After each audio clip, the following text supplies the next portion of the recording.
안녕하세요. 대단히 반갑습니다. 그림론 자연형TV 이종수입니다. 이번 시간은 1574번째 시간으로 어혹이라는 글을 읽어드리겠습니다. 어혹 1990 유비천안. 예전에 EBS 세계의 영화에서 처음 본 영화였다. 꽤나 중후한 색채 법원에서 진행이 되는 밀실 화면들의 배열들이 상당히 강렬한 느낌을 준 영화였다. 그리고 영화의 마지막에 반전이 하나 있는데 보면서 기겁했던 것 같다. 그 공허하고 텅 빈 눈빛으로 자신의 죄를 고백하는 아내와 그런 아내의 모습에 눈물을 지으며 어찌할 수 없는 자신의 처지를 견뎌내는 해리슨 포드가 연기하는 러스티 사비치의 모습이 상당히 강렬했다.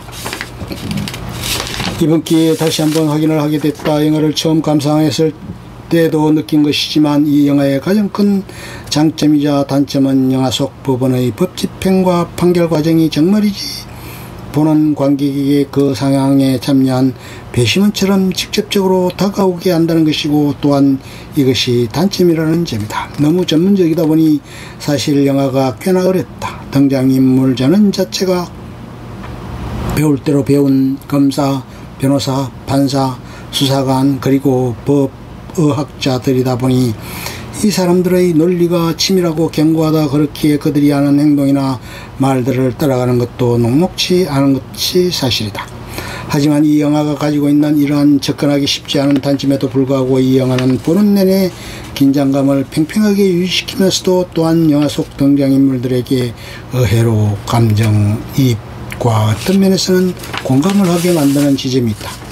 이 영화의 주인공인 러스티를 위시하여 그 주변에 표진된 남자들은 사실 딱한 종류의 인간들이다. 그들은 영화의 초반에 살해되어 등장하는 여검사 캐롤린 포리머스의 그림자로부터 자유롭지 못하다.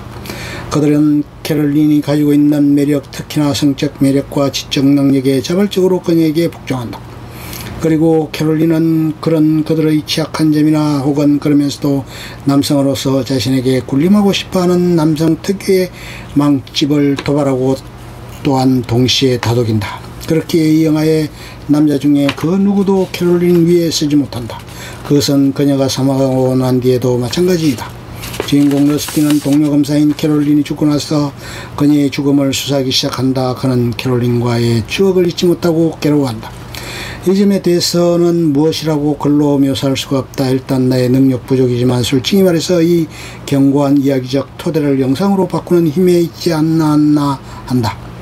그것은 헐리우드의 1급 작가들과 편집자들, 그리고 그것을 담아내는 고든 윌리스라는 위대한 촬영 감독의 힘과 존 윌리엄스의 묵직한 영화 마지막으로 이 모든 것을 종합하는 겸손한 거장이었던 앨런 제이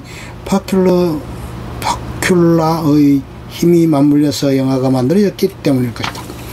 끔찍하게 살해당한 캐롤린의 시신 사진을 보면서 객관적인 수사관의 입장을 견지하면서도 그것을 견지하면 할수록 사건의 중심으로 들어가기에 러스티는 그 안에서 자신이 아직까지도 캐롤린을 잊지 못하고 있음을 보여준다.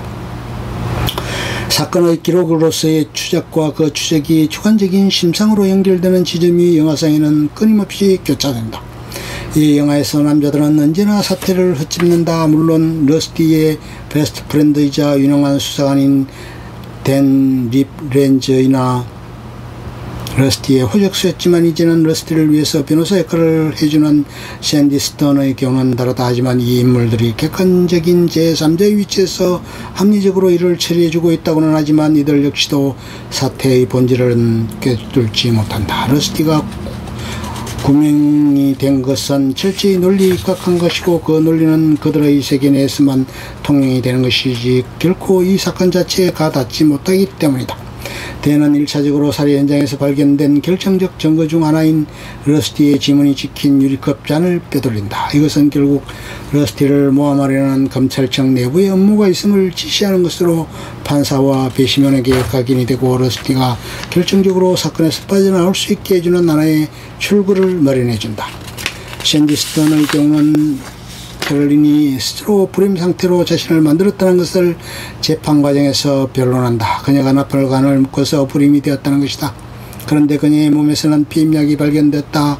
이것은 다시 말해서 그녀 사후에 그녀의 부검이 이루어질 때 피해자의 시신의 조작이 이루어졌거나 혹은 러스티를 모함하기 위해서 누군가에 의해서 사후 증거 문서나 혹은 보고서가 조작이 되었을 수 있다는 것을 말해주는 것이기 때문이다. 이 두 조력자의 도움으로 러스티는 무혐의 처분을 받고 구명된다. 댄과 샌디는 유능한 인물인가? 물론 그럴 것이다. 하지만 앞서 말했듯이 그들의 행위는 남성적 세계관에서만 통용이 되는 그들만의 논리이다. 쉽게 말해서 음울한 개구리의 싸움에서 피터지게 싸워서 이긴 논리만 막강한 힘센 개구리들일 뿐이다. 캐롤린 포리머스의 본질은 무엇인가? 라는 물음과 그에 대한 해답을 구해가는 과정에 대한 묘사가 이 영화가 가지고 있는 진정한 힘이라고 할 수 있다. 우직한 라쇼몽으로 보이는 이 영화는 그럼에도 불구하고 캐롤린이 어떤 여자였다는 것을 어느 정도는 우리에게 소명하게 만든다. 아이를 가지지 않기 위해서 자신의 몸을 불임 상태로 만들고 경찰관으로 시작해서 검사의 자리까지 오른 여자, 그리고 자신의 삶의 상승 욕구를 위해서라면 철두철미하게 남자들을 이용하고 그렇게 함으로써 자신의 욕망을 실현시키려고 하는 인물 러스티가 캐롤린의 전 남편과 말을 하려고 그를 방문하는 장면이 나온다. 상당히 의미심장한 장면이다. 캐롤린의 전 남편은 그녀가 속이는 것에 능했고 캐롤린의 신상과 배경에 대해서 알고 있는 것이 아무것도 없었다고 말한다. 그리고 그녀가 역시 자신을 떠났으며 자신을 원했던 사람을 무기력하게 만드는 것을 좋아했다고 러스티에게 말한다. 그녀가 자신을 떠날 때 자신을 바라보는 시선이 못 견디기에 자신을 혐오스럽게 했으며 그녀는 죽을 짓을 했을 것이라고 말한다. 그런 후에 캐롤린의 전 남편은 러스티에게 말한다. 일 때문 안에 오신 건 아니죠. 영화의 마지막에 러스티의 아내 바버라의 고백이 시작된다. 그녀는 말한다. 파괴자를 파괴한 거예요. 그녀는 자신이 캐롤린과 러스티의 불륜으로 인해서 자신이 파괴되었다고 말한다. 그리고 자살할 생각이었다고 남편에게 고백한다. 하지만 문득 자신을 파괴해버린 그녀를 파괴한다는 생각을 하니 자신에게 새로운 삶의 욕구가 생겼다고 그녀는 생각을 하고 또 했다고 말한다. 파괴자를 파괴할 생각을, 그리고 그녀는 그것을 실행에 옮긴다. 이 고백에 대한 묘사는 영화를 직접 확인해 보시는 것이 좋을 듯하다. 바바라의 고백에서 파괴자가 결국에는 파괴된 거예요 라는 대사는 상당히 묘한 생각을 주었다. 이 영화는 90년대에 만들어 특유의 사실성 넘치는 마치 신문기사를 읽는 것과 같은 혹은 명품 논픽션 소설을 읽는 것 같은 느낌을 준다. 실제로 소설 원작이 있긴 한데 논픽션인지는 모르겠다. 명작 스릴러 범죄 영화이면서도 동시에 사람의 내면의 깊은 곳을 짚어내는 영화, 그리고 영화를 다 보고 나서 오만 가지 생각이 들게 하는 영화이다. 나는 이 영화에 등장하는 주요 인물들 중에 어떤 등장인물들도 옹호하고 싶지는 않다. 각각 머리가 좋은 사람들이고 유능한 인물들이지만 분명히 그들은 불완전한 면이 조금은 심각하게 있으며 약간이 아니라 꽤나 큰 도덕적 결함들이 존재한다. 그렇기에 영화를 보고 나면 어떤 면에서는 캐롤린이라는 인물을 동정하게 된다. 결국에 이 양육강식의 세계에서는 살아남는 자가 이긴 것이기 때문이다. 그녀는 죽었다. 그렇기에 그녀는 진 것이다. 아마도 러스티가 찌질하고 구질구질하게 사건을 더듬어 나가면서도 결국은 그녀를 잊지 못하는 것은 아마 그런 이유에서였지 않을까 한다. 물론 러스티 역시도 막판에 캐롤린에 대한 회상을 거의 잊고 생존을 위해서 발버둥치면서 그녀를 잊게 되지만 말이다. 영화는 이 점을 완벽하게 간파하고 있다. 사적으로 캐롤린이 한 가지 놓친 것이 있는 것 같다. 그녀는 남자의 심리와 약점을 간파하고 남자들을 자신의 발밑에 꿇게 할 수는 있었다. 하지만 그녀는 모르는 것이 있는데 자신이 남자들을 꿇게 할 수 있다면 여성 특유의 힘을 가지고서 다른 여자도 그렇게 할 수 있을 것이라는 사실을 말이다. 바바라가 그렇게 했듯이.